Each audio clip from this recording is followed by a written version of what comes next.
Dobre to tam je. Dobre to tam je. Paráda.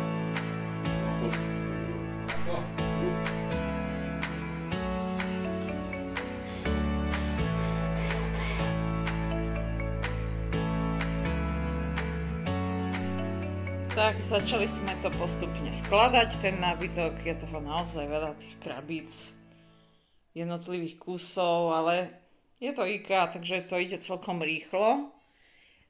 Tu vzadu môžete vidieť už tú posteľ výklopnú, to vám potom ukážem, ako to funguje a teším sa na to, ako vám ukážem, že tieto sivé steny už nebudú také prázdne a ako sa to konečne premení na ateliér, lebo teraz je to také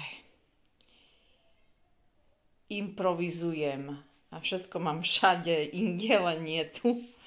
No, takže tento nábytok vyzerá naozaj veľmi pekne. Toto je kocka 35, 35, 35 a takto vyzerá tá plíčia 25. Ono to nie je až také plítke zase, tak som zvedavá, ako to všetko bude vyzerať, keď to bude poskladané.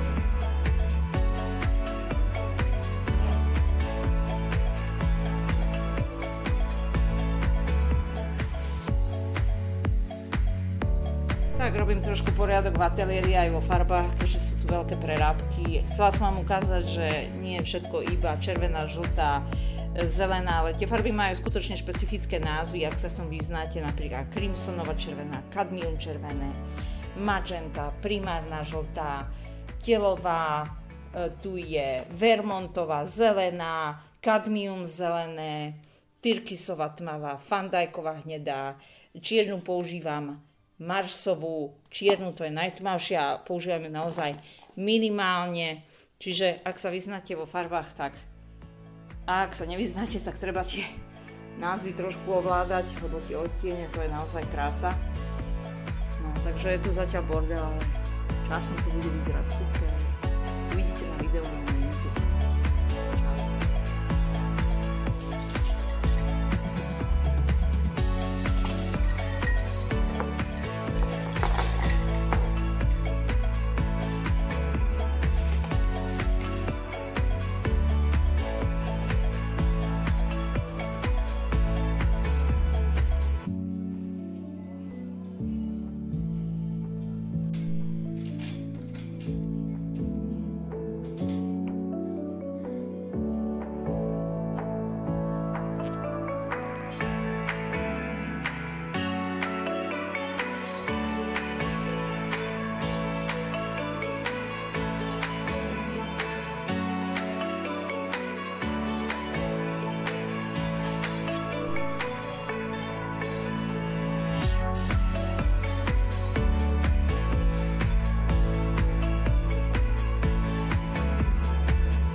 Ďakujem.